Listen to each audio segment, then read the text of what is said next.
That sounds Um, Hello, I'm Ben, Hi, I'm Ashley. and this is the Rabbit Hole.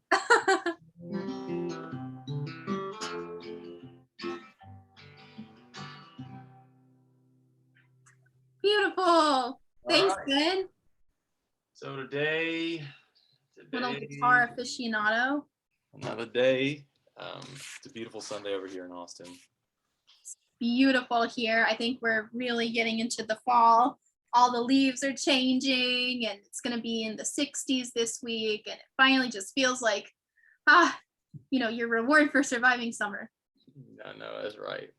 So today, we wanted to talk about routine a little bit and just how important that is, but specifically something that I've been doing probably since freshman year of college, maybe before, but I started just writing down my thoughts.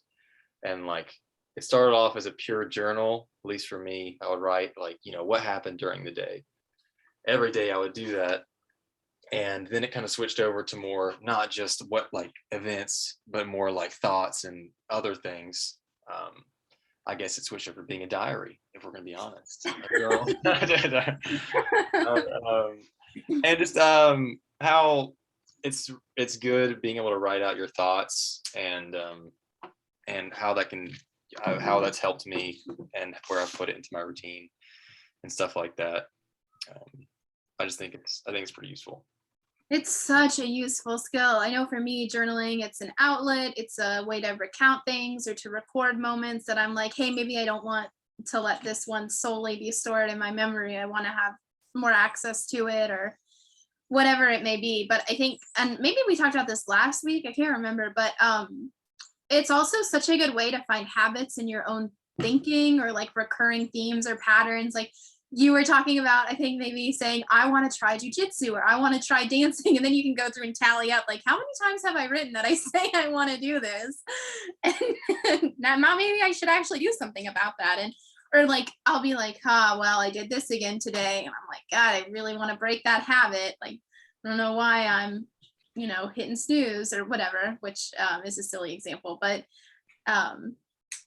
yeah, it's such a powerful tool for self-discovery and for just getting more honest and real with yourself and discovering maybe bad thought patterns or illogical thought patterns or really good ones or like, hey, that was a really good idea. And keeping track of your ideas and thoughts too, so that it doesn't get so jumbled and crazy upstairs. That's kind of everything journaling has meant to me. And so, yeah, I think today we're just going to do some fun. Oh, Oh, but before that, I would like to ask: are there any specific examples where you're like that, like I wouldn't have seen this in your life, whatever it is, if I hadn't have written it down, or I wouldn't be grateful for X, Y, Z if I hadn't have written it down, or like any examples of you know you like where the journaling or just writing down or whatever it is, thoughts, emotions, feelings, goals, where it's come into play, where it's really helped, like anything specific. man, such a good question. You're starting big. I I, feel like I can go first. I I have a feel I'm prepared. I can think of several examples, yes, but just getting it into a cohesive answer. So why don't you kick us off? I'm gonna okay. flip the question back to you. All right. Thank you. I have a few. I'd say one of the best things about writing down whatever you say you're going to do, especially we talked about this earlier, is like the accountability factor. Oh, So a lot, and so you can get this. You don't have you can get this in a community. You can get this in a group of people that share your values and goals. But especially if you're in a time of life where maybe you're going solo, being able to write down what you say you're going to do, and then you go back and look at it, and you're like, "Oh no, I've been saying this for months, and I haven't done anything." And then it's like it's just you basically when you write things down. For me, it's like it's called me out. So it's just like you know, like I said I was gonna do.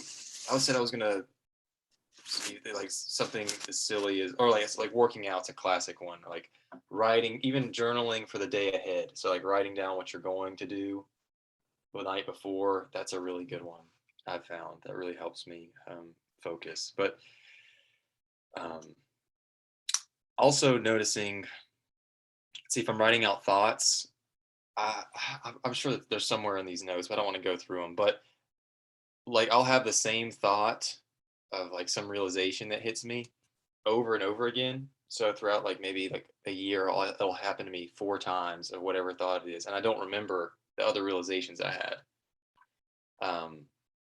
This is pretty abstract. It's hard to tie to reality, but I think realizations are a good thing. Like when I'm like, oh, this is what I've been doing. I've been doing this the whole time.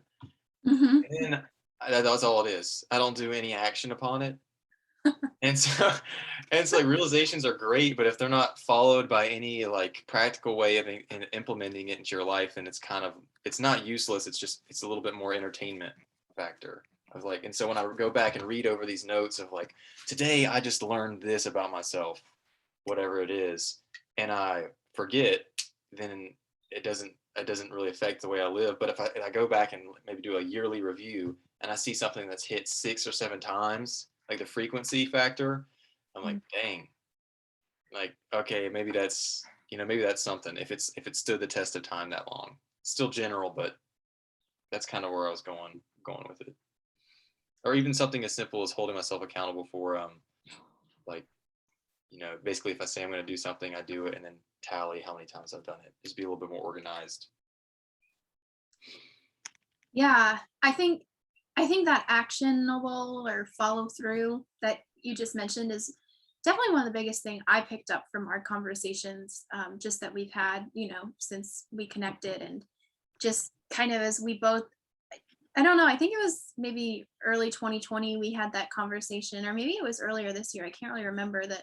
It was like we were kind of moving away from philosophy and from just sitting and thinking and being like, okay, yeah, it's great to spin your wheels and to think and to play these word games, but like, what is it resulting in, and how is it actually contributing to my life and my development as a person? And kind of realizing maybe some of those realizations are important, but if they're not really coming through in day-to-day life and I'm just writing them down and then forgetting them, and then 6 months later being like, oh yeah, I actually realized that 6 months ago and I wrote it down. But I think for me a big one with journaling has 100% a theme that I noticed myself writing over and over and over again, and this is even going back to the journal from 2019, was moving to a vegan diet. And Mhm. that was just something that I can go through, and I haven't tallied specifically, but could totally tally hard. Um, and not like I was keeping a food log, but I would even write, I ate this meal and now I feel really bad and I feel lethargic and I feel uncomfortable or whatever. And then writing about like, oh, this is what I learned today about this industry or whatever. And then also bringing in other themes like the do no harm, ahimsa, um, just being truthful and being compassionate, and how does that extend into all the realms, and how can I live that to the truest potential where I'm really following through with what I say that I stand for. And then also for me, a big one that I've noticed is like feeling misaligned or feeling out of alignment in terms of like, this is what I know is meaningful to me and now I'm not actually doing it. And so just, I can't really describe the feeling. And I don't know if it's something you've experienced, but just feeling like I'm not, this doesn't feel right to me. And having a lot of those kind of negative emotions surrounding the foods I was eating or what I was contributing to with them. So for me, that's the biggest one I would say, hands down, is vegan. And then also with it, journaling actually led to me more following the lunar calendar as opposed to the monthly calendar, like we've talked about, and more syncing intentions and goals with lunar cycles as opposed to, oh, it's the first of the month and now we've got 30, 31 days to do what we want to do.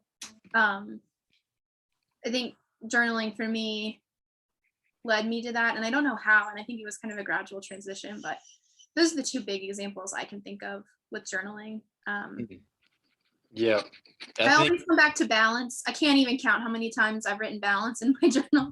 You know, like Yeah. it's all a balance, and I'm like, yeah, I know that, and but that's really hard. It's like, what does that even mean? What even is balance? And what does that look like? And some days I think balance looks totally different than other days.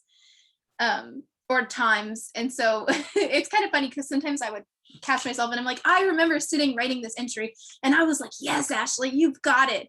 But then it's like, what did balance even mean? Or what even is balance? And not to play another word game with that, but I don't know, man. I think Okay. it's just a good place to have an outlet. I think just after talking about it, where I'm able to maybe break it down, at least for me, of why I like it, it leads to intentionality. So journaling leads to more intentionality. You're also you're able to you're really trying to with writing things down. You're really trying to. I think Jordan Peterson said, if there's not much difference between thinking and writing. So when you write, you're basically just thinking, and it's a little bit easier to see your thoughts when you write them out. And to me, it also helps me make decisions whenever I write things out, because you kind of like get it out on paper. Um, and also like make decisions on what I want to follow. This is mainly for like hobbies or like goals or like small things in life. And I would just like write every week. I would write down like the things I would want to do or want to be, and over time, I would see what Ben would want over a year. And like I said, like the frequency of them. And then I was okay, well, this is apparently what I want a little bit more consistently than others. And then I would just try it out. And then if I didn't like it, I didn't like it.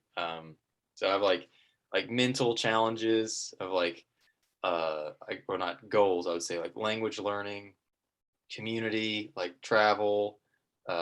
Then you have like the speech, like getting better at speech. So like I think storytelling was always interesting, or like comedy, um, like public speaking. That was like a goal.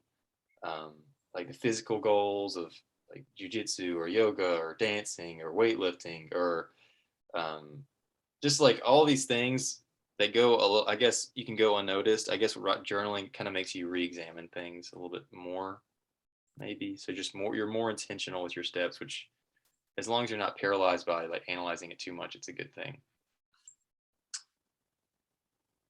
Yeah, I think it's the intentionality, like you said, and then the accountability, because then you can track it. But for me, at least, I think journaling becomes more powerful when you review it, like when you use it as a in hindsight, or what did 6 months ago Ashley want, and how did that contribute to what I did over the past 6 months. I think that if you're more just writing to get it out, that's one thing and that's fine. But for me, journaling has been most impactful and useful when I've actually reviewed what I've written and sat down. And maybe that's a 6 month check-in. Maybe it's a monthly check-in, like we talk about with intentions, or like, what do I want to do this month? Or what's a goal for myself this month? Or what's a habit or a lifestyle transition this month? But I know for me, something else that's really helpful is vision boards. And Mm-hmm. those are very powerful. I think you've seen the ones in my room. Mm-hmm. Um, and I love those. And because they're just daily reminders, things you're looking at, that even it's just a little glimpse at an image. And I'm like, oh yeah, I want to embody those characteristics. Or it's a little note you have to yourself, or it's words that you remind yourself of that become integrated. And that's, I think, what vision boards and journaling help us with, at least, is taking something that's really abstract and making it a little bit more tangible and a little bit more accessible. And um, that's what I found to be useful with it. But like I said, I think doing that review, I actually did this for the first time last year and I found it really helpful. And it's definitely something I want to do again. I found it was like 10 meaningful questions to end your year with.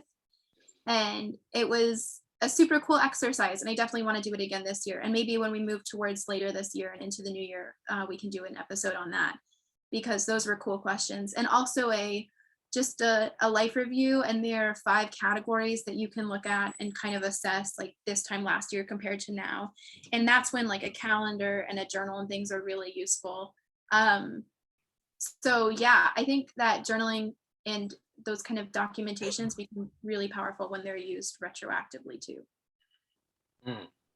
is my long drawn out way of saying that. And I actually definitely want that to be a future episode, those 10 meaningful questions to end your year intentionally, Mm-hmm. because it definitely helped me feel like, okay, this is my overall evaluation of 2020 and what 2020 meant for me and what it entailed, and highlights of it that I'll remember. And then, think about how cool that'll be even in 40 years after I've had 40 years of them and looking at the progression through time. Yeah. Yeah, all good things you just said. A lot of them have sparked a lot of tangents that I want to go off of. I know. We can do. I like you talked about like having vision boards. It's made me realize like, that's why advertisers pay big money for advertisements, is because they're demanding for little snippets of your attention that subconsciously, like put like, oh yeah. But if you could do that the opposite way, in a positive way of making, I mean, Jordan Peterson talks about this. I know I've mentioned him all the time, but you set up your room to where you want to behave in a certain way. So you're just environmentally designing what you want to become. And you have these like images or, quotes or goals of what you want to be and who you're aspiring to be, that are close with you in proximity. And like the exercise, it's just, I think journal, we were talking, maybe I was talking to somebody, oh, it was Dave, about, just basically like the idea of being alone and how some people love it and then some people are not as comfortable with it. And I was like, it made me interested. Like, is there just a way? Are there certain ways of making being alone more enjoyable? And I feel like journaling it can be pretty enjoyable. It can be a good experience. And so I was like, maybe that's, I don't know, a better way to be alone than just sitting there like with your thoughts going in your head. It's just kind of like writing them down and making it enjoyable. Journaling also helps you get to know yourself as a person, which might sound like a totally obvious, but there's something to be said about it. Maybe it's harder to be with yourself when you don't really know who you are and you feel right, because it's more of an unsteady relationship compared to like I know who I am and I'm comfortable being with that person. And I think that journaling can sometimes be hard, especially if it's thoughts that maybe you don't want to communicate or you don't want to release, if they're harder thoughts or whatever that may look like. I know that for me, I've had lots of those. Just sometimes thoughts are hard and they're tricky and it's hard to navigate. And do I want this on paper? Like, do I want a record of it? Burn it. Yeah, exactly. All right, I torched these pages. I'm glad I got it out, but now we got to torch it. So yeah, I think journaling I think it's a very powerful tool. And there was something else I was going to say, so I'm going to turn it back to you while I try to remember what I was going to say about, because you said tangent, and then that made me think of something. But oh yeah, totally with what you were saying of of really the context reveals so much content, and letting the environment that you're in really dictating kind of who you are, who you're becoming, and then also breaking goals even further into, I liked what you just said a lot of, who am I aspiring to be? What are goals for myself? Who am I now? How do I get there? Because I think, right, sometimes we have these big goals, like you said, jujitsu, dancing, yoga, or for me, yoga teacher, cooking, mastering this, reading all these books. My book list is so long. I'm like, I'm never even going to be able to read all these books that I want to read. And I think, but to keep from getting overwhelmed, you got to find action items through it. Like, okay, I want to do this. What is that going to look like for me? How do I do that?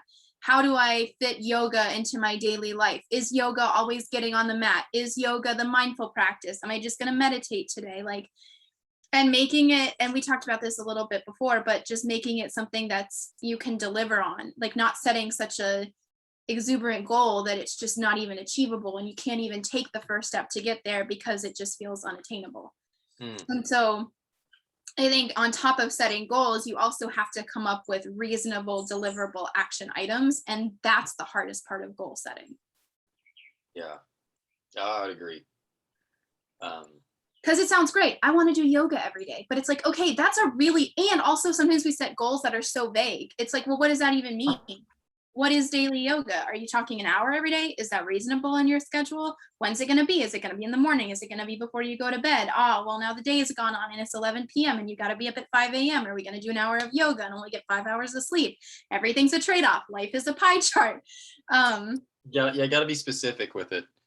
Yeah, I think specificity is key. That's where I was going to tie that into. So.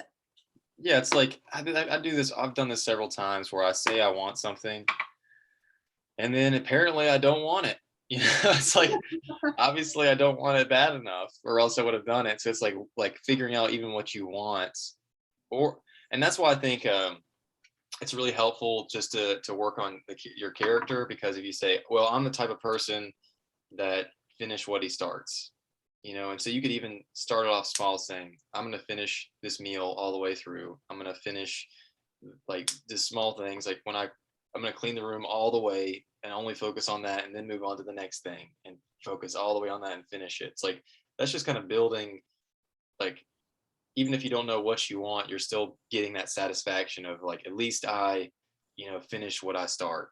And so whenever you do set these goals, which I've been good and bad, like it depending on the phase in life, like I'll be really good at like knocking out goals, but then usually like the relationships in my life I'm not giving as much attention to, and then vice versa.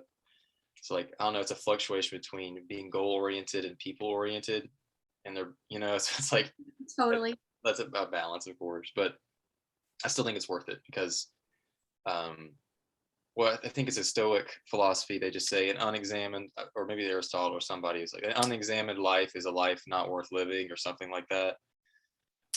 Which honestly depends on what culture you're in, but like the default, you're good if you don't really think about like what you want, you're just going to end up going through the default mode of like whatever is kind of going on, and sometimes that can be a really good thing depending on what culture or subculture you're part of.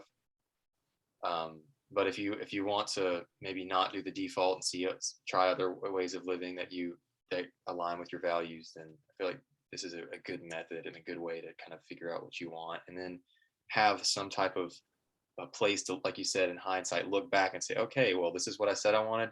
Turns out I don't want it. Let's on to the next one. Or maybe it's just a way of organizing a little bit more, and not, because our memories are only so, we can't remember everything. We can't really focus on everything. And so having things that are written on paper is like it's more solid, I guess. I like that. It's a way of organizing. Yeah. I think there's also something powerful about having to actually transform a thought into words. You know, like sometimes thoughts to me feel a little bit abstract. Like I know I'm thinking about something, but I can't quite articulate it, which is what I love about what we're doing here, where we're really Yes. working on our communication skills and becoming clearer. And like that's a skill, that's such a skill in and of itself, because so many issues stem from communication errors. But for me, sometimes like my thoughts are racing so fast in the act of just having to slow down enough to put them into words. Or maybe I'm trying to write as fast as my brain is going to get it all down. But whatever it is, I think there's something powerful about finding a way to communicate what you're thinking, because otherwise those thoughts can really just get away from you. And then you get so far in the abstract that you've like lost all ties with reality. Yep. And journaling is really good for that. And that's why I like the keyboard, like switching over, like noticing the difference of the way I take notes versus on paper versus on the computer. Totally. You know, it's like, Absolutely. like and then paper, you're forced to be like, okay, I have to slow down. God, I know, right? It's such a different. Oh, that's a big thing too with journaling. Is it by hand or is it on the computer? And I do most of my journaling handwritten now, just because I like, and it feels more like a catharsis compared to. It's a better experience. I got Yeah, it's the fountain pen. so good. I So could like just, you know, goofing around with just making it enjoyable, like just have pieces of paper, like clean blanks page, which is like a metaphor. It's a metaphor in and of itself, which feels nice. But then like, you know, practicing like the cursive stuff. oh yeah. It's fun. It's just fun. It's a little time. And actually, a big thing with journaling is I noticed how it changed my handwriting a little bit. Like, because I would find sometimes when I was writing fast, I'd be like, "Oh, I really like how I made that letter," and that would translate into my daily writing. Like totally something that I do with my S's now I got from journaling, because it was just an error. I was trying to write so fast and I was like, "Oh wait, that's really pretty," and then it started infiltrating my just normal day-to-day handwriting. So yeah, I personally enjoy dating my entries. I always put a date with them, and it can be cool. The other day I was sitting and I was going through my 2020 journal and I was like, this day last year, this is what I was doing. And it kind of feels like a little, it's just like a little window, a little door, some kind of access to exactly where was I a year ago. And or even I record funny moments too. Like my dad says something funny, I write it in my journal. Tonight I was sitting on the couch and this is what dad said and blah blah blah. And I think there's something powerful about recounting those small, just not mundane, but just normal moments, because you look back and you remember like, oh, that was a really big moment actually, uh, Yeah. and what it meant to me, that otherwise maybe I wouldn't have remembered. Or even sometimes if I have just ordinary encounter with a stranger, I'll write it down. But like I was just at the grocery store and someone commented on my nails. She's like, "Oh wow, I really love your nails. It's a really pretty color." And it's just like those little things. And then you record enough of those acts of kindness and it just feels good because you're like, "Oh yeah, I can see the good in the world and I can believe in the good of people." And here is a list of things that I've experienced with those. And Yeah, yeah, that's really good. It helps you call yourself out on the lies that you're telling yourself, or like, yeah, and you can see yourself like it's like you're basically, like you said, it's accountability. Like when you write something down on paper, it loses that fogginess a little bit, and you can totally. look at it and be like, that's probably not true. I bet you I could look up some studies or examples of that being incorrect. You're like, well, dang, and you just, yeah, it's hard to do the work though. Like whenever you make any type of statement, if you actually want to find the truth, and that's what journalism is meant to be for, is like people that spend their whole life searching the truth through the medium of journalism to discover what's really going on. Discover, try to prove these assumptions. But it takes effort to actually, like, if you like, it goes back to, do you really want to know, like, or do you just kind of like, or do you just want to stick with the general impression that you've been given, and you don't want to even admit that there are potentially other, you know pockets in the world that is not the case. Um, Yeah. One other thing is, I think oftentimes with the news, I don't watch the news. The news makes me sad. It's too hard. Well, that's what I'm saying. It's like journaling. You're writing about your world. You're Your writing about your news. reality. Yeah, your news, and that can help, especially the day. It seems like these days we're just overloaded with information. Or someone said, like, we're drowning in a sea of information. We have so much knowledge and information at our hands, and there's like, it's like outrage culture. People will sell outrage because it feels good for us.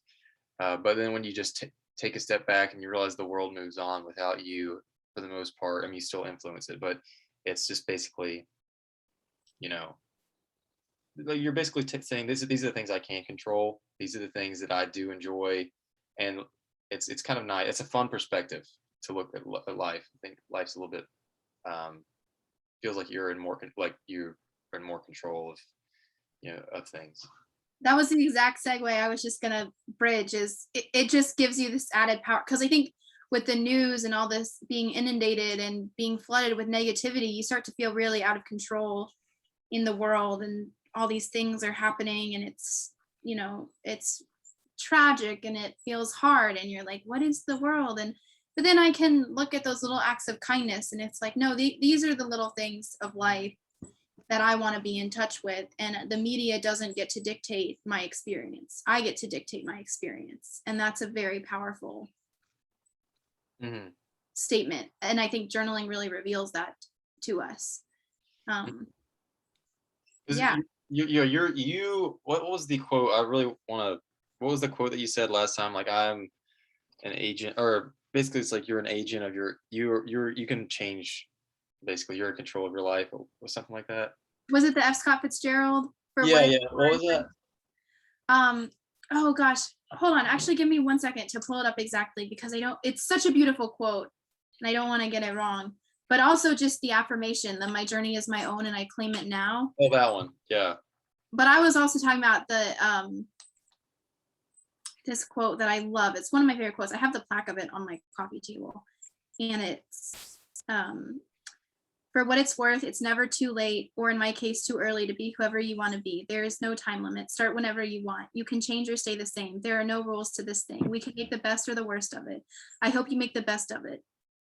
Um, I hope you meet people who have a different point of view. I hope you live a life you're proud of. And if you're not, I hope you have the courage to start over again. Mm. Love it. So empowering. I think there's something really beautiful about but just that is basically summed up by my journey is my own and I claim it now. And journaling really makes you the author of Mm. it. So Gosh, there's so many. They're just, yeah, so many tangents. I don't want to go off of. Oh, pick one, anyone, okay, I'll pick one. Maybe two. or all of them. Let's go. So, have you done the video journaling before? Like a 1 second every day. There's an app called 1 Second. There's tons of them, I'm sure. But I haven't heard of this. No. I did it sophomore year, so I guess a few years ago, and that was really good. So it's basically just sets a reminder of like, hey, take a video of wherever you are during that time, and you can take two. Like technically, you can take two a day, and you can take a super second, which is like 1.5 seconds. But you just basically video. It could be just like this right here, just video the computer, or I'd video hopping on the bus, or I'd video like eating lunch in my dorm room, or I'd video playing spike ball. Like it's like that's an accurate representation of what your life is like, and you should cherish that, and not it's not the highlight reel, but in the way after a whole year of doing it, it's like, oh, that was awesome. That was a lot of good memories, and they're just small, like normal. So that's like video journaling is another thing to think about. So how would you decide what your 1 second your day was gonna Oh, be? but after like the 10th day, you just kind of do whatever, like little. It's just it could be the same thing over and over again, just whatever you want, anything. That actually reminded me of something I was gonna say. Not a roadblock, but something I ran into with journaling is sometimes I would try to make myself do it. Like every day I would say I'm gonna journal. And then resent is a really strong word, but I would start to be like, well, now it's just a to-do list item. I've got to journal today. Yeah. So how did you start journaling? Because mine was I realized this is how most things that are enjoyable start, is they're slow and they almost creep up on you. Yeah. Yeah. And so that's how it was for me with journaling. Well, like the first few months I was just like doing it, and then it became a habit, and I just started doing it. And then during I think junior senior year, I would just write my thoughts out, and then I would get like hooked and just start writing lots of things down. But at the beginning, it felt a little weird, and I just did a little bit at a time whenever I felt like it, and just made it enjoyable. Because if the process is enjoyable, it will continue. So I just started off slow, and then slowly. I don't do it as much anymore. Yeah. But right, to me, journaling right now looks like I have Evernote. So basically, whenever thoughts pop in my head, or like, I eventually want to do it. I think it'd be really fun to do comedy. So I think just if some funny bit comes into my head, that's probably not funny because I'm not a comedian yet, but or a thought pops in my head that's interesting, or some clever wordplay or something, I'll just write it down, or anything. And now it's just kind of look like small little fragments of thoughts. So there's that method, and then you also have the method of like actually writing like essays, which is a better way of organizing your thoughts. But that's not as fun. Like no one likes writing essays. It's too structured. Order chaos. Sometimes my entries are total chaos, and sometimes my entries are more like decision trees, like if this, then this, or like little roadmaps, and they're not just like a page full of, or they're bullet points or whatever just feels good. I think journaling has to be very subjective. There's no right way to do it. And I think, but I got started, well, I started actually, it was the first, well, I'll back it up. I guess I technically had a diary as a kid that I wrote little things in, just like, this is what happened in 3rd grade today or whatever. But that wasn't really journaling. And then I circled back around to it for graduation. Actually, my high school graduation, my teacher gave me a journal, and I brought it with me to college. And it was freshman year, finals time, so like December-ish. And I was feeling very overwhelmed. And I had a bunch of exams coming up, and I was just feeling like I don't have a lot of control. I feel like a lot of it's being imposed upon me by school. And I whipped out that journal and I just started writing. And then I was like, hey, I feel a lot better now. And then it just kind of evolved, and I was doing it kind of New Year 2017, and then I just stopped, and I didn't pick up a journal again until like summer of 2018. So I don't know, it was kind of organic, and I guess I just eventually was like, oh, this feels really good to get all this out. And it's a nice, safe way for me to do it. Because it's also, it takes a lot of the stress off of like actually communicating with someone, because it's okay if your ideas are choppy or rough. You know, it's Mm. like, this is only going to be seen by me, supposedly. Um, I don't really know how I got into it necessarily, but I know that once I started, I was like, I need to keep this going. But I haven't necessarily been consistent with it. Like, I don't sit and journal every single day. Yeah, I think it's just it makes it more fun when you enjoy it instead of making everything an obligation. You know. Yeah. So you want to go ahead and try some of the what do you say the February journal? Yeah. So let's maybe do some of these prompts, just totally unprompted, unscripted. I think I sent you three, right? And we can just, there's brain dump prompts, self-discovery prompts. You want to start us off, or do you want to go first? And I'll ask. I'll go. I go first. I don't know what that's off of, but your favorite book? Oh man, that's tough. Just a book. I mean, I would probably have to say the Harry Potter series, Okay, which that's fair. shouldn't be a surprise to anyone. Okay, you go. Oh, I need to answer that, I guess. Well, the book that comes to mind, the Bible. No, let's see. I like the book Siddhartha a lot. Um, that Mm, was really good. I read it on the road trip, so maybe that's kind of a special thing. But that was just a fascinating book. It was kind of my first introduction, I guess, into some of the Indian philosophy stuff. Of life is not as linear; it's more cyclical, mm, and then kind of seeing the world through that lens of, you know, like the family cycles, the nature cycles, and everything kind of comes back. It was really cool. It was the first time I've really been exposed to those ideas, and the story itself is it's pretty cool. It's a good one. yeah, you've talked about that one a lot. Um, I definitely need to sit down and read it. It's on my list. I just started Angels and Demons today by Dan Brown. Is it good? I'm totally sucked in. I'm on page 75 and I started it today. So, but for me, it's definitely the Harry Potter series. There's just so many themes, and I love the story. Obviously, pretty sure we've mentioned Harry Potter in some capacity in every episode. Hmm. Um, Some of these are way too way too deep. What do you need to let go of? I was gonna ask you that one. No, I'm not he even was- joking. he That's the one. wasn't ready. That's what I was just looking at to ask you. It did suck. It definitely the way they got it laid out. It definitely catches your eye. What do I need to let go of? No, you don't have to answer it. I'm not trying to put you on the spot and make you. Let's see. Are you spinning it? No. Let's see. Oh yeah, All it's right. your last. Yeah. A person whom you admire.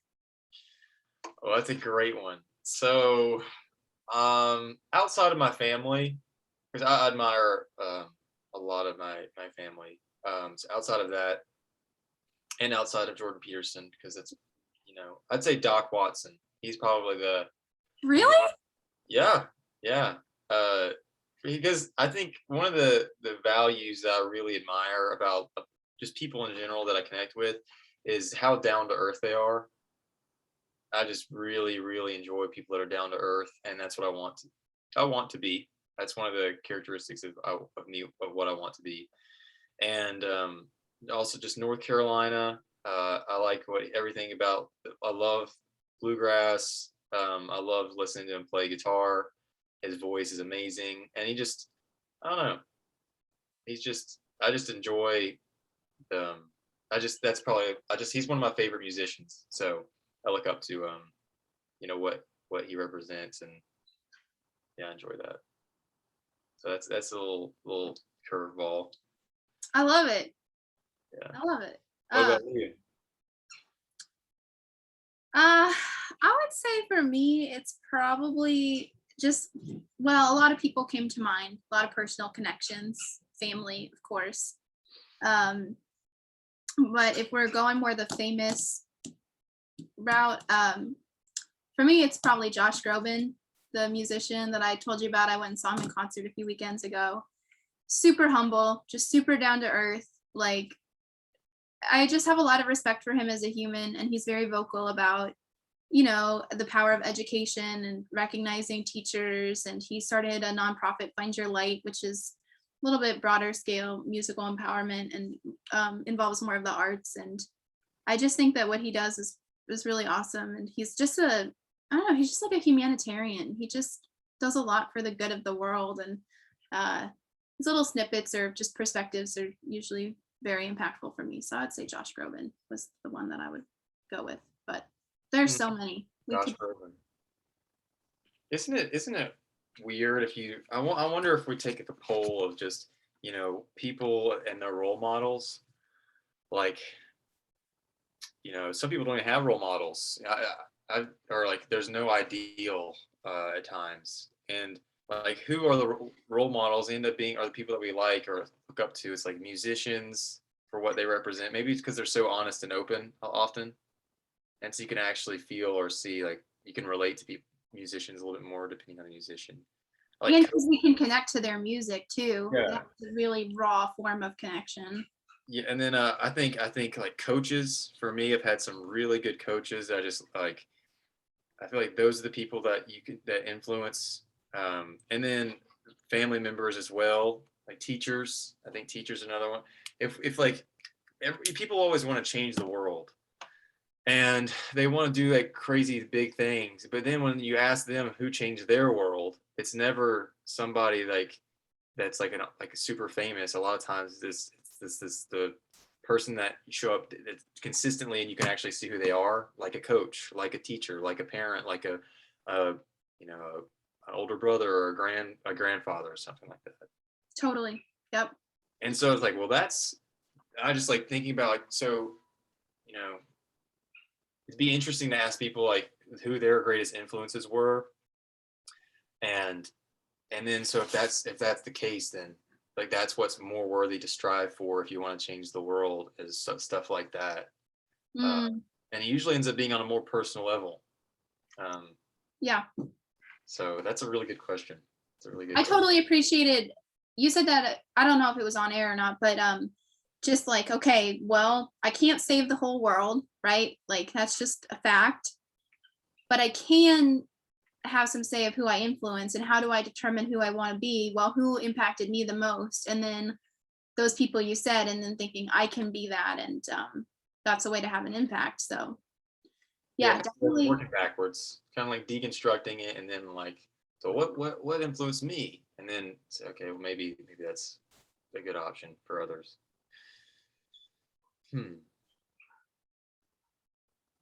All right. I think it's your turn, right? I think so. I'm scanning. This February journal prompts one is good. There's Okay. some ones on here. Not quite as, personal. Okay. An accomplishment you are proud of. That's a good one.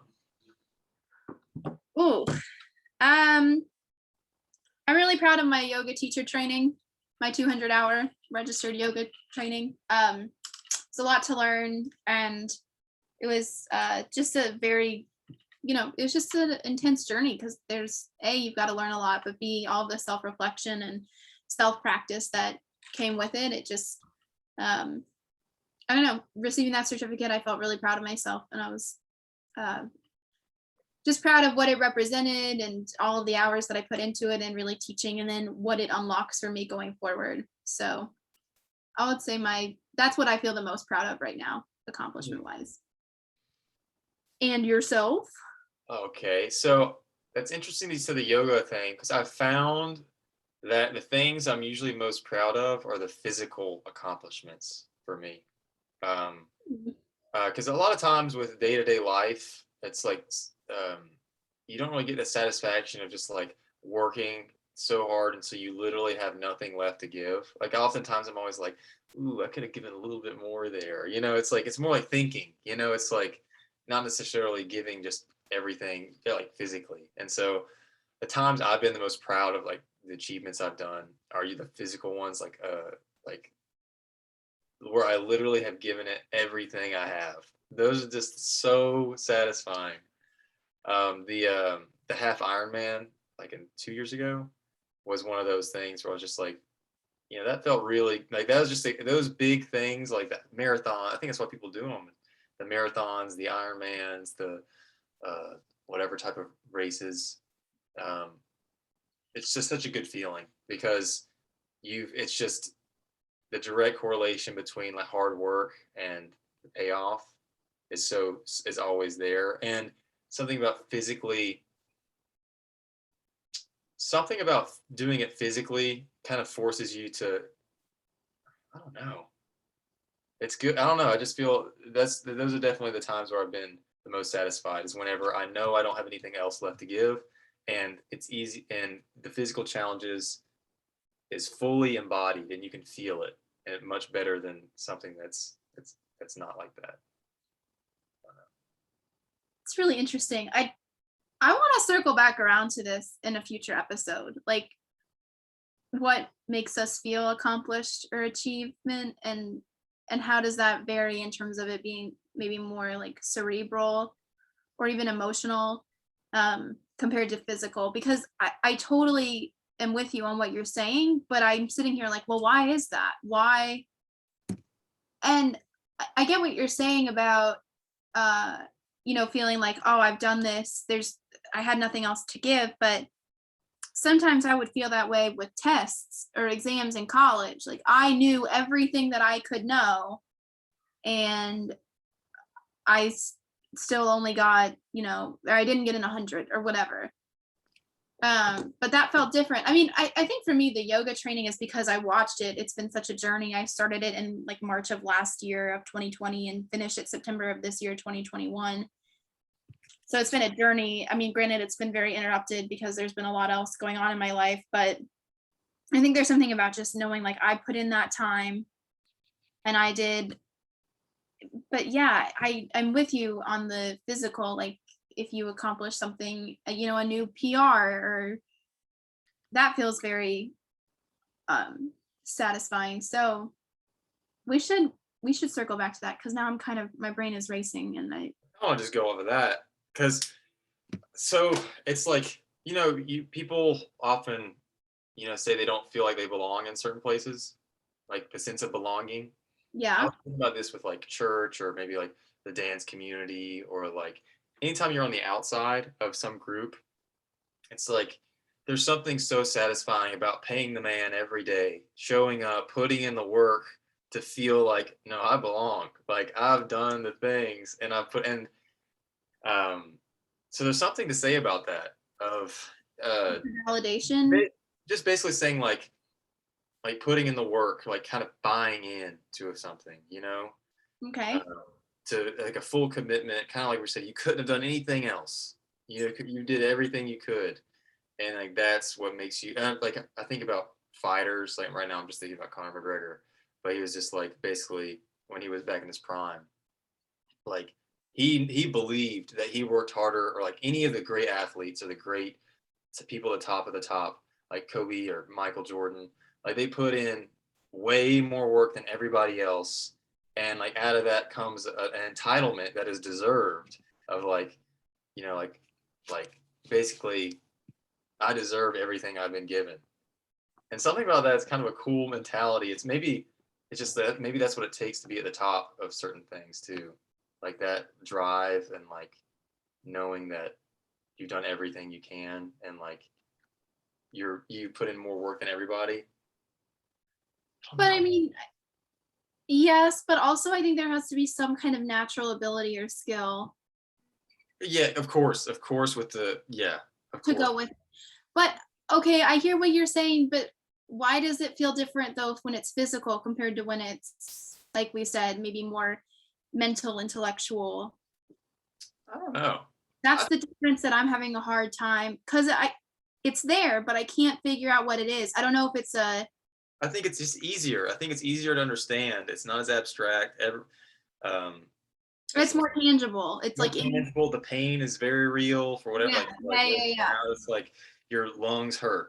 your body does not want to go. My abs are sore. Yeah. Or like, and like, well, it's not just in the present moment, it's also the training aspect. I don't know, it's just Yeah. maybe it's simpler. Maybe it's just a little bit simpler and not as abstract when it comes to the physical like side of things.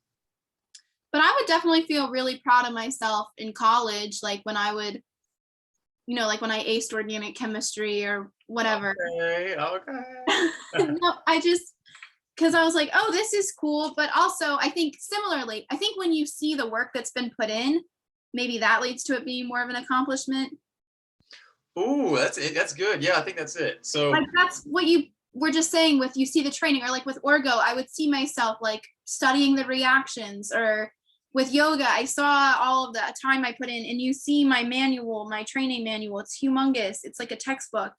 And like, okay, I read that cover to cover, and I know that, and I know the hours I spent with myself. And so seeing it more as like the journey to get to this point. And so that's just a validation of all the work that you've done.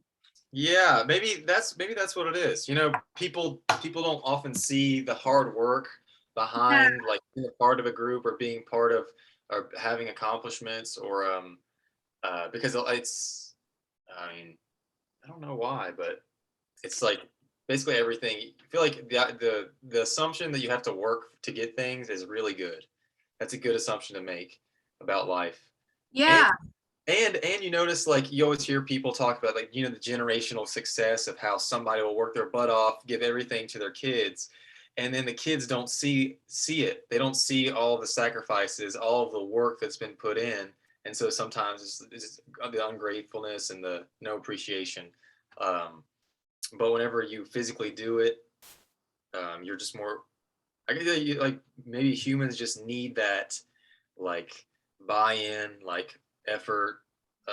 Even I think when you do things for yourself, even like cleaning, you know, like if you show up at a place that's already spotless and you didn't have to do anything, you just don't really notice any. You just don't notice things. But if you yourself had to scrub it for 2 or 3 days, after that you're like, dang, this looks real. And then for the rest of the time, that's all you just keep noticing that because you're like, I just spent so many hours and whatever.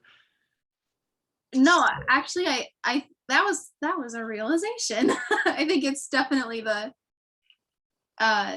work that goes into it, and then the actual achievement is the work that was put in to get to where you are, or to do what you did, whether that's a half Ironman or doing a hard yoga pose or acing an exam or whatever it might be for you, or even like maybe you've been working on being supportive to someone, um, or even the like, okay, I've done enough self work that I was able to not buy into this person's reactionary, volatile mannerisms, or whatever it is. I've had a couple of those moments too where I'm like, hey, I worked on myself enough to know, okay, this isn't a reflection of me. This is something internally going on with them that they're projecting outside. I don't need to, um, add fuel to the fire. I can just be here. I can acknowledge that this is their experience. I don't have to buy into it, whatever. Um, yeah, I think that might be it. That was cool. That was because I was pretty lost when I was sitting there thinking about it. I don't know if you could tell, but my brain was like, what is this? Why why does this feel different? And I think just with physical stuff, like you said, I think it's more tangible because you had the body experiences of the soreness, of the fatigue, of the, you know, whatever it is. Yeah, it's and Yeah, it's yeah, yeah. yeah, it's good. And it just goes to show that work, especially I think physical work, is just good for you. It's like work is a good thing. And that's why sometimes like with the computer stuff, like jobs on the computer, it's not as good for you. I think just it's something's good about being physically doing things. Well, it's just biologically too. It's just healthy for you. But it's just like being alive, like engaging with the real world. Um, I think maybe that's another aspect of it too.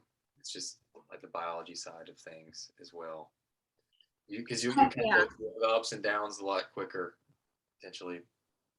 I think we really underappreciate and undervalue like the power of movement, especially as we've come into lives that are so conducive to being sedentary, like sitting and working at a computer, or watching stuff on the couch or whatever. Like, I think we've really lost our appreciation for movement, and it's only when we really work on instilling it in our lives that then we remember how important it is. And I know for me, like, my body craves it. Like, if I go a day and I have a lazier day, like, I feel it the next day, and my body is like, we need to move. I feel so bad. But I think that without that kind of movement, it's hard to get the momentum started. And then you're like, it's just easier to sit on the couch, right? Objects in motion tend to stay in motion, while objects at rest tend to stay at rest. And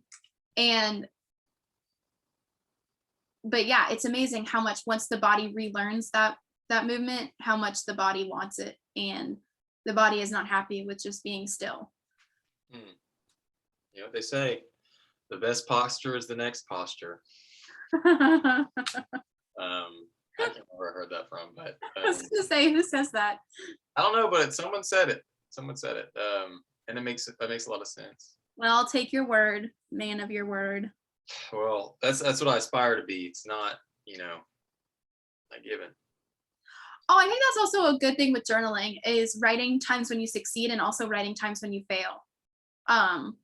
That accountability, like, hey, today I said I was going to do this and I did it, or hey, today I said I was going to do this and I didn't, and here's why. But then you can kind of get into trouble with over analyzing, and sometimes I'm like, Ashley, just let it go. It was one time. It's okay. But all right. Is it my turn? I think I was the one who, I think I asked that. Yeah, I think you asked the accomplishment, right? Yeah. Okay. An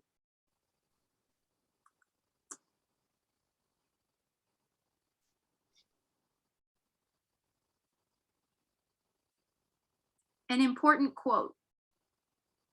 Okay. Let me go to my quotes page. I feel very seen right now.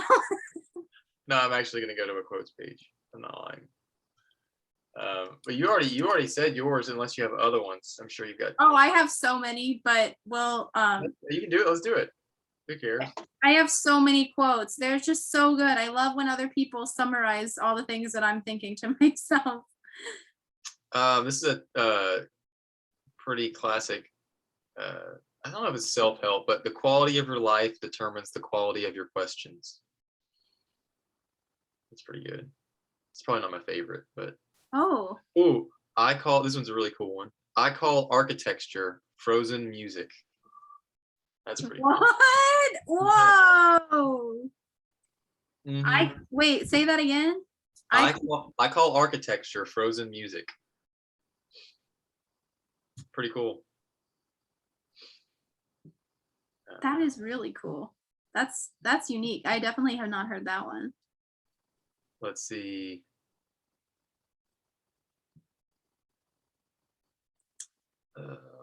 There's a lot of song quotes that I love. Yeah, those are always. Let it be. Yeah. If you don't like where you are, change it. You're not a tree. You're not a tree. If compassion does not include yourself, it is incomplete. Jack Kornfield. I love that one. I love that one. I've got that saved somewhere. Let's see. Any of Dumbledore's quotes. Oh, this is a good one. Oh, really? Of course. All right, what's your good one? I'm just gonna be reading just the list of different ones that I like, and you can do the likewise if you have them on deck. This one's: institutions will try to preserve the problem to which they are the solution.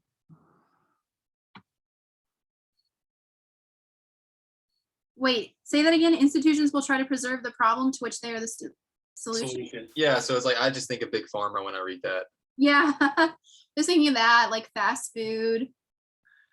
Yeah. Let's see. I love this one. This is actually one that I would write in the front of my journal. And never forget that writing is as close as we get to keeping a hold on the 1,001 things: childhood certainties, cities, doubts, dreams, instants, phrases, parents, loves that go on slipping like sand through our fingers. One more time, if you don't mind.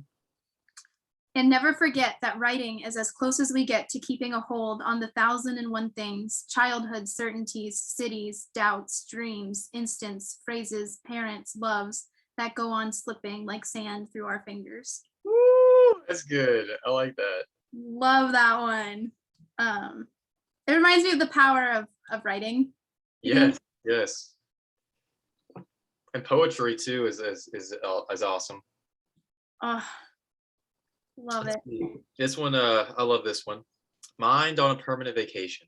The ocean is my only medication. Wishing my condition ain't never gonna change. That just the champagne shores washing over me. It's a sweet, sweet life. Living by the salty sea. One day you could be as lost as me. Change your geography. Maybe you might be. I mean, that one's classic. Deep in the water somewhere. So good. Let's see. Oh, this one's I like this one. I feel like a lot of people say that having an open mind is a virtue. And is it G.K. Chesterton? He said, merely having an open mind is nothing. The object of opening the mind, as of opening the mouth, is to shut it again on something solid. That was pretty good. Basically, like you just keep an open mind about everything. You're not really ever like biting down on decisions or making. Yeah. Like there's a time to move on. Like you've been open to things and you've decided that it's not for you or it's not what you want. There's a lot of cool ones.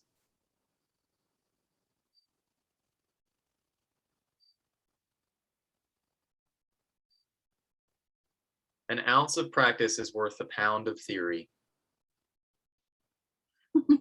yes. Yep. I like that. That ties in so well to kind of what we were saying. Yeah. I know so many book quotes. Oh, I love this one. Find a vacation every day. I think that's so important.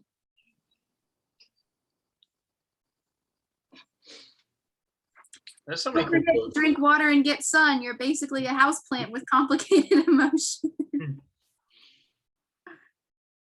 Oh man, there are just so many. A lot of these are. Oh, my favorite one. Oh, I forgot the C.S. Lewis quote. Oh, of course, C.S. Lewis. It was in the Four Loves. It's so good. I thought it was incredible. So this is, I don't know if this is all of it, but to love at all is to be vulnerable. Yep. Love anything and your heart will be wrung and possibly broken. If you want to make sure of keeping it intact, you must give it to no one, not even an animal. Wrap it carefully round with hobbies and little luxuries. Avoid all entanglements. Lock it up safe in the casket or coffin of your selfishness. But in that casket, safe, dark, motionless, airless, it will change. It will not be broken. It will become unbreakable, impenetrable, irredeemable. To love is to be vulnerable. That's probably my favorite quote. That's such a good one. As soon as you started reading it, I was like, oh, this is such a good one. Yeah. No amount of security is worth the suffering of a mediocre life changed to a routine that has killed your dreams. I love that one. Robert Frost, nothing gold can stay. Fabulous. Heck yeah. It's also hard to to actually implement all these quotes in your life too. It's like you could spend a whole year on one quote, and I think that's why Instagram's so dangerous, is because you scroll through like two things and you scroll through like 30, 50, 100 things in like a matter of 10 minutes when you could literally have spent like a whole week on one of them. But I guess that's the whole point of meditation too, is you sit there and meditate on certain words and certain things, but you have to choose a few of them because you can't just think about all of these great things. You have to pick a few and just hone in on it, or else it's just too much. Yeah. I know you can really get lost in quotes, and I don't know if any of those that I just read though are any they're like my favorites. They're like, yeah, that's a cool idea and that's impactful. But as far as actual favorite, I don't know. I think I would really have to think about it. Yeah, it's tough. It's tough to decide. I kind of I like it when they're tied with songs. I like the song lyrics a lot because the music can communicate on top of the words, so it's kind of like a double layering effect. Hmm. Where the music says one thing and usually the words are agreeing with it, so that can kind of get a little deeper. There are some there are also some awesome quotes from Game of Thrones Mm. and from Outlander. Mm-mm-mm. So many good ones. I don't know. I may have to circle back to favorite because that's a hard question to answer. All right. Did I ask you that one? I think I asked you that one. I'm not sure. I think it was me because you would ask the achievement one, so I responded. Okay. All right. Let's do one more. Let's do one more. One One more. more. All right. Go for it. I'm ready. Yeah, I'll do this one. The movie you tell your friends to see. I saw that one, and I didn't ask you because I was like, I don't know if I have an answer. Knives Out. So, uh,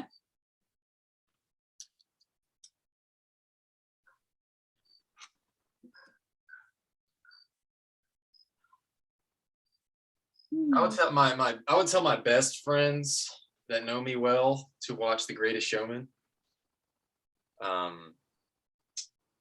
For it's kind of more of an inside joke. Yeah, that's why I said Knives Out. Yeah, and I'd say I don't really. I'd say I'll just rephrase the question and say a movie that I've liked. I'd say Lord of the Rings. It's a classic. The Harry Potter, Star Wars, Lord of the Rings. Like some of the heavy hitters are just timeless. Classics. They're timeless. Rings. L. Just I'm about to be on repeat in my house all the time. Pride and Prejudice. Love the story. Love the movie. It's one of my all-time favorites. Anything really kind of comedy, I'll probably be fine with. As long as I laugh, I'm usually okay with it. I know I saw that one and I was like, I don't know. Some of the documentaries can be really good. Like I really liked, well, this is also just more in line with my personality, but I liked A Life on Our Planet by David Attenborough, I think is his name, on Netflix. That one was really, really good and very just eye-opening. I think a lot of the documentaries on Netflix are actually pretty good, like The Game Changers, My Octopus Teacher. Game Changers had a lot of I think Joe Rogan kind of went into that and brought him on, the guy, onto the podcast, and he definitely seemed a little not as able to have discussion, like whenever he was challenged with some of the studies. But I mean, I don't doubt that the vegan lifestyle is good, but he just wasn't able to have the conversations, and he made it look bad. It took some heat, and I think a lot of scientists, myself included, were a little bit like, you could have made a stronger case for this because it's out there. There's a lot of compelling information. It just could have been communicated a little bit better. But Forks Over Knives, What the Health, those are all, I enjoyed all of those. But A Life on Our Planet was awesome. That would actually probably be mine to recommend. There's this one.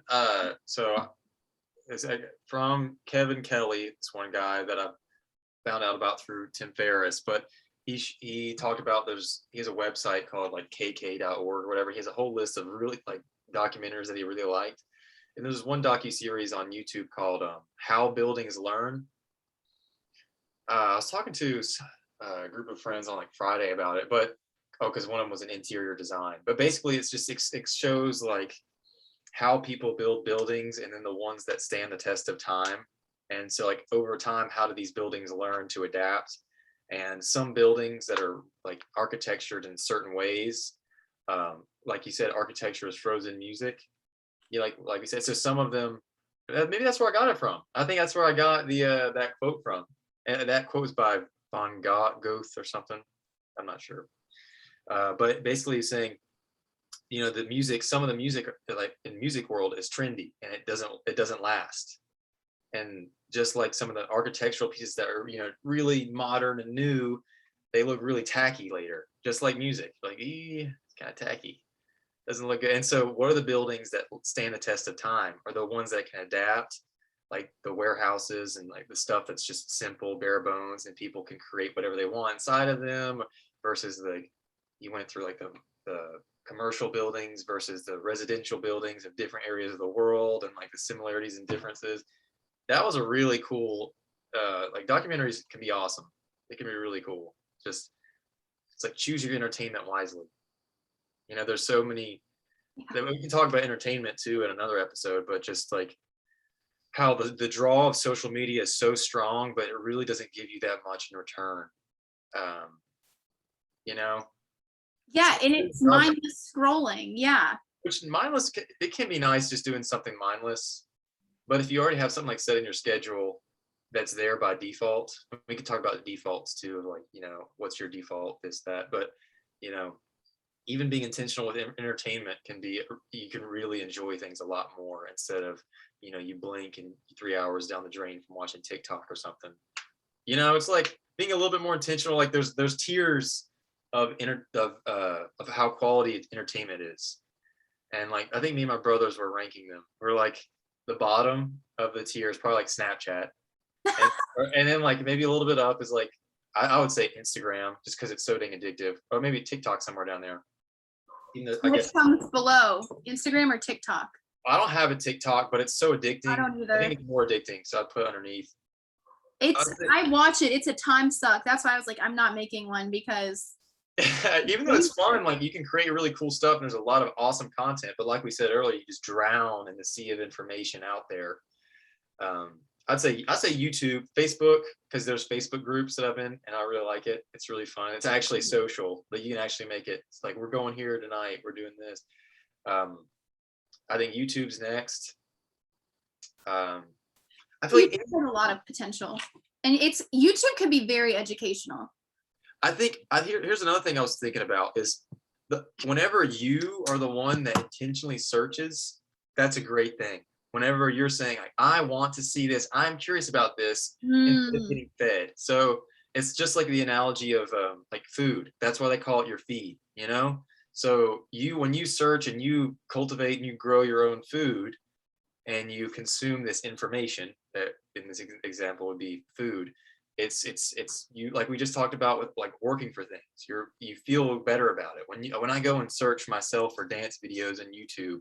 It's like, wow, that was really cool, I wanted to know that, I'm not going to forget it just because it was mindless. But whenever they just start shoving food and information down your basically down your throat, just like take this, take this, take this, take this, take this, we just get fat. And we get lazy and complacent because we're not having to do anything for this entertainment. Yeah, because it's just I haven't thought about it that way, but that's super interesting. Yeah. They got it all figured out. The engineers behind it, like the explore page, so it's activating your exploratory circuits and like all this stuff of like novelty factor. But back to the chart, I think the next one would be, I think movies. Depending on the movies and TV shows, they hold the ones that hold your attention a little bit longer. To like we said, we can really settle in on something.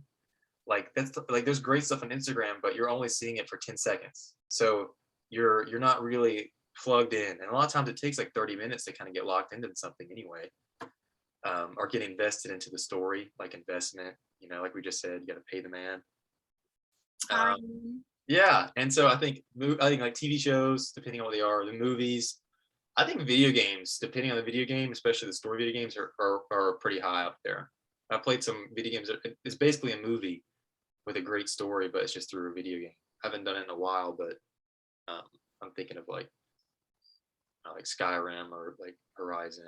I can't remember. The Last of Us, Uncharted. So there's some video games that are, you know, you're immersed in the story for a little bit.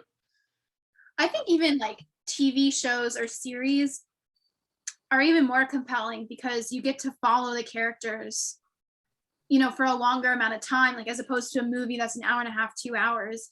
And I think what's powerful and probably why I tend more towards TV shows than movies is because they're really good at fostering connection. Like you get attached to the characters, and then maybe you're sharing it with someone, like you're watching it with someone, or a lot of other people are talking about it, and then it just becomes this instant way to have a connection with someone.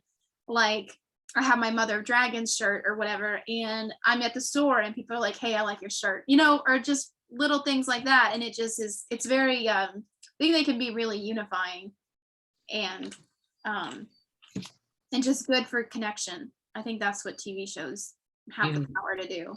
mhm. Yeah, I concur. And to find, like, I think it's also cool when you find parts of yourself in a character, whether you see yourself in the character or you can learn from that character and you want to implement some of those characters' things in yourself. Like, I think fictional characters have actually been pretty influential for me, learning from them and just kind of taking little parts of all these people and integrating them into me. And I think that fictional characters can actually be really good role models, interestingly enough.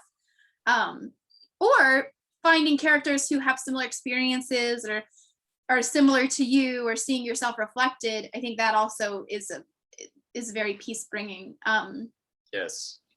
'Cause and feeling similar. So yeah. yeah, I would agree. I think maybe we're talking about with the role models. That's where the fictional characters are so good, is because they're the, like, oftentimes it's they're like the embodiment of the ideal, so they are like the best of the best, and it's just kind of like everything summed up into one person. Jordan Peterson talked about this, of like, you take 10 men and you average out the best qualities in them. You take the 10, like all those people like across the world, and average them out, and you keep going up, and eventually you get to Jesus or God. Like eventually you hit the ideal of ideals, the King of Kings and the Lord of Lords. Is kind of the whole point of what God is he's the ultimate role model. Like, what would Jesus do? Like, that's the whole point. Um, and I think it's easier to look at it through the fictional lens, or not, well, of like TV shows and stuff like that. It's because, like, of using the what would blank do? Like, Yeah. what would Jocko Willing do? What would Jesus do? What would, whoever you XYZ, what would Harry Potter do? Or anything. Like, it's like he would break the rules right now. Okay, well, I'm doing it. Go to the Chamber of Secrets. Yeah, whatever it is. And so that's what books are. I think books are up there on the entertainment level, because you can find these role models that you can use as a blueprint for your life, and build your character off of. Oftentimes it's hard to get the details right. We're cerebral, so we kind of go into the details of, like, well, dissecting our values. But sometimes it's just helpful to think, what would this person do that? And oftentimes we know. It's kind of crazy. We just know. And I And think oh, sorry, I didn't mean to cut you off. Go on. and also, the question I like asking myself is, like, like, basically, would, like, just like, would I be the type of person to do XYZ? So even if I don't know, like, I can't explain it perfectly, I'll just say, like, what do I want to cultivate? Do I want to be the type of person that does this in this circumstance? Like, and I kind of ask myself that question, and most of the times I know. So it's like, okay, no, okay, well, I want to be. So, just kind of, it's a good way to look at life without having to go super deconstruction mode, where you already kind of know. It's like you're almost consulting your conscience instead of trying to find a reason.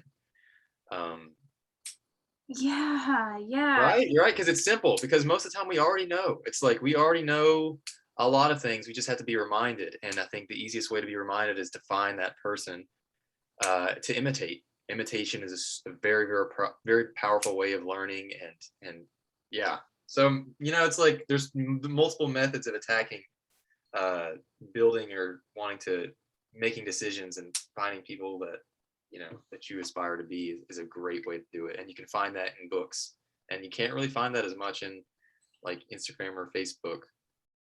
And I Oh, think music's great entertainment. yeah, of But the course. buy-in price is pretty high, because you have to learn, because you're not going to have fun because you don't speak the language yet.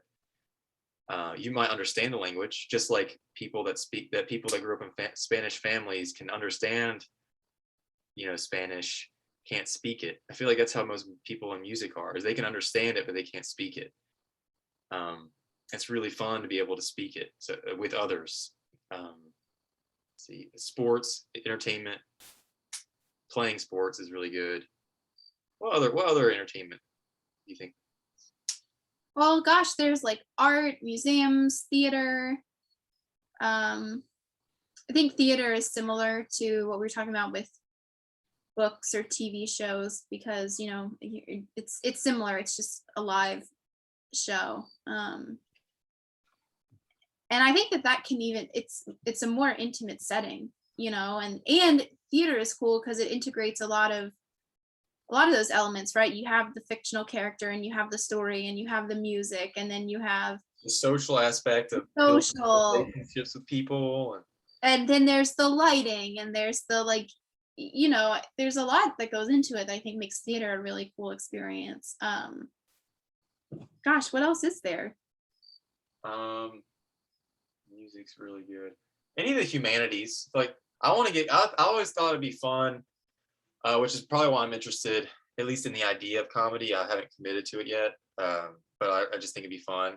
Is storytelling, like like I've been thinking about constraints. Like when you don't let yourself do certain things, and then you find other avenues to express whatever that you were getting out of whatever. So I'm not going to do.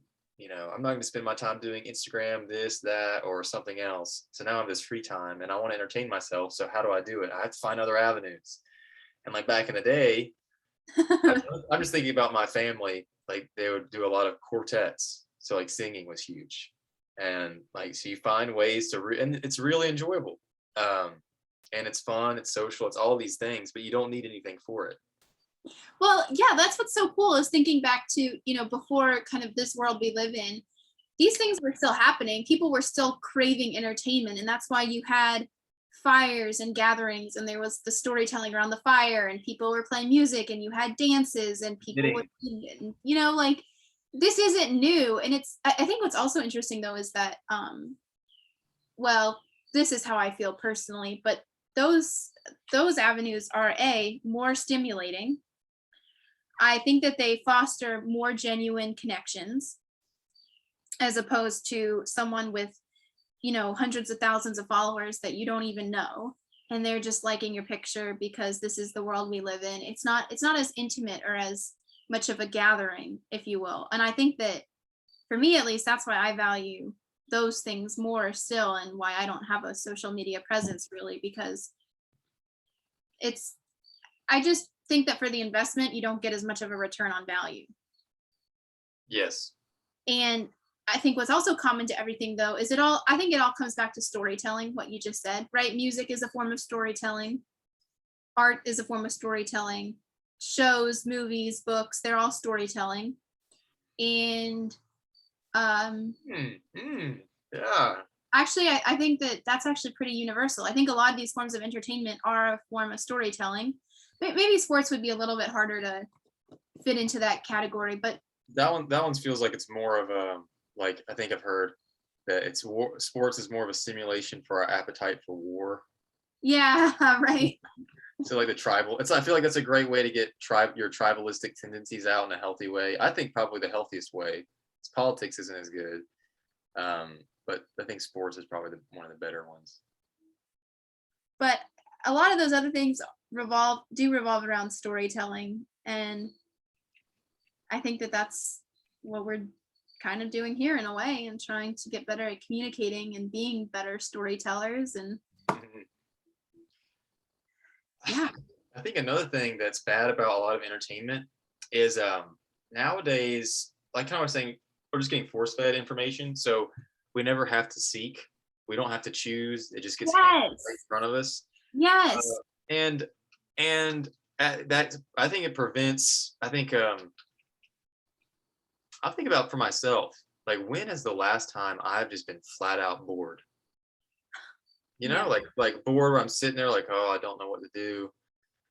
And then like sitting with that for a while can lead to some like interesting things. Like when I was younger, like yeah, I remember seeing a video of us, and it was like when I was like 3 or 4. We're just playing with like a pumpkin, literally like rolling a pumpkin around the house and like, it's like you just find like that's why I think it's like we will find ways when you set boundaries for yourself and constraints in a healthy way, like not starving yourself of certain things, but you'll find avenues of like different things. So that's why it's like you really don't need a lot of materialistic things to there's no imagination, like you Yes, that's what I get was gonna say. you don't need the imagination anymore. It's like they've got it taken care of.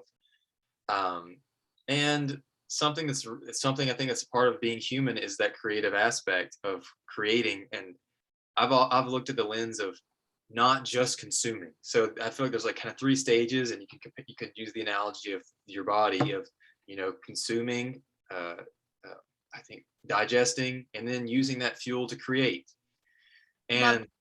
And so it's like you need to have a balance. You can't just be eating and eating and eating and eating and eating and eating. And you can't, but you also need time to stop and digest, let yourself process it. And then you need the time to create. And it's a balance. And I feel like that's what we're doing right now is we're trying to create. And as we're starting it off, and you can't expect to be perfect. I think that's one thing that stops people from being creative is the perfection mindset kills the creativity. Oh, that was beautiful. Oh my gosh. Like, I love everything you just said so much. And it ties in so well with the like just letting yourself be a beginner and letting yourself make mistakes, and that you can't get too caught up in any one thing. Like, you have to have some information to create, but you can't spend too much digesting because then you'll get lost in all of the little analytical, and then you can go too far down the rabbit hole. And like I love that thought process, and how much it also, of course, I just love that it syncs with our biology. um Yeah. but that's what I was going to say is kind of what you were talking about, being a 3-year-old rolling around a pumpkin. That's what's so awesome about kids is how creative they are, and they have such huge imaginations. And I remember when I was a kid, right, I didn't have any siblings, it was just me and my backyard. Gosh, I was coming up with so many crazy ideas in my backyard and things to play, and like entertaining myself for hours, right, because I didn't necessarily have anyone to play with, and it was just all me and creating these worlds and these imaginations. And I think that as we grow up a little bit, sometimes we lose that. And then we just want it to be fed to us because it's work to come up with those things, but it's so much fun to create, and just like unlocking that creative potential, and uh, getting comfortable. Because I think as we, maybe part of it is like, as we are not really kids anymore, we don't want to be beginners. We want to be masters. And when you're creating, you're not the master, and that can feel scary. Because you lose your sense of identity.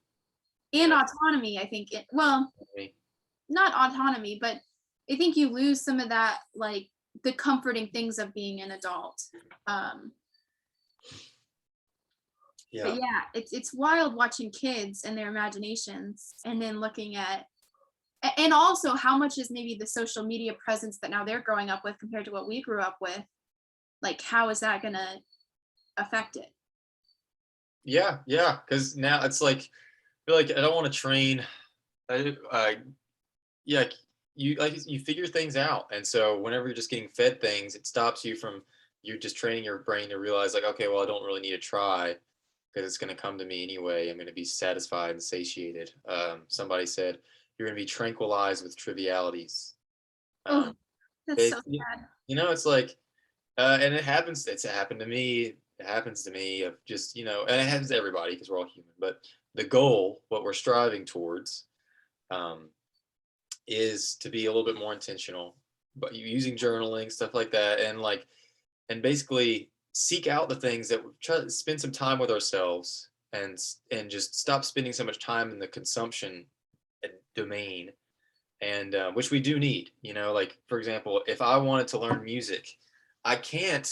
I'm not there. It's stupid for me, and I've realized this of trying to be too self-sufficient to try to learn things completely on my own, which is not really possible anyway. So I'm still learning, like even when I don't think I'm learning from others. But like consume for let's say if I'm trying to learn guitar, I need to consume a lot at the beginning, like just like a baby needs a lot of attention and time and effort at the beginning.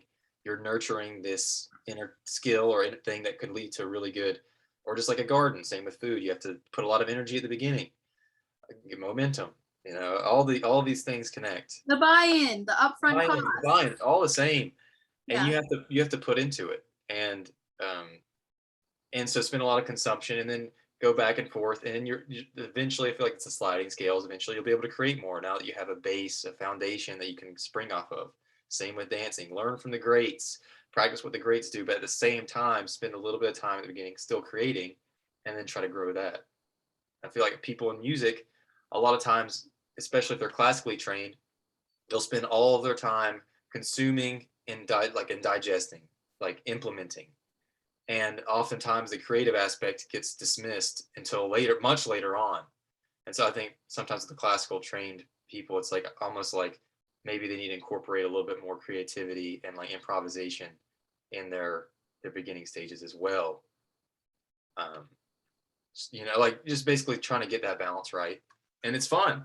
Every aspect can be fun and enjoyable. It's not, but we just are way too consumer oriented. I think that that's a really good way to kind of wrap this one up. It's just with that intentional, that's just what we're trying to do here. And it's something you and I talk about a lot off of air and on air as well. But I know that that's been a centering point for many of our conversations, that intentionality, that balance. And also just accepting that there's no right way to do it. It's what works for you. It's what does your life look like? It's, you know, how can I be more intentional with my journaling, with what I consume, right? Whether that's food, entertainment, media, like, and also just really acknowledging that power that we have of who we are and what we're going to do, and that doesn't have to be dictated by anybody else. Mhm. Within reason, right? I mean, there's some societal things that we have to, abide by in order to be functioning members of society. But for the most part, like, we have so much say over who we are and what we do, and just kind of not letting ourselves get sucked in. And I think that we just it gets really fun when you live on that too. And the more intentional you are, I think that actually also contributes to achievement, because you feel like, yeah, I stayed present for this day, or I was able to reel it back in this moment, or I practiced gratitude for that whole day. And then all those little achievements, like you said, that whole, like, your thoughts become your words become actions, that uh, however that goes. That maybe that's one of my favorite quotes. I don't know. But Mhm. it all comes back to intentionality, balance, accountability, uh, just, taking responsibility. Mhm. Heck yeah. Yeah. Sweet. Um, Great convo. And that is the end of this episode of Rabbit Hole. Thanks for joining us. All right, bye.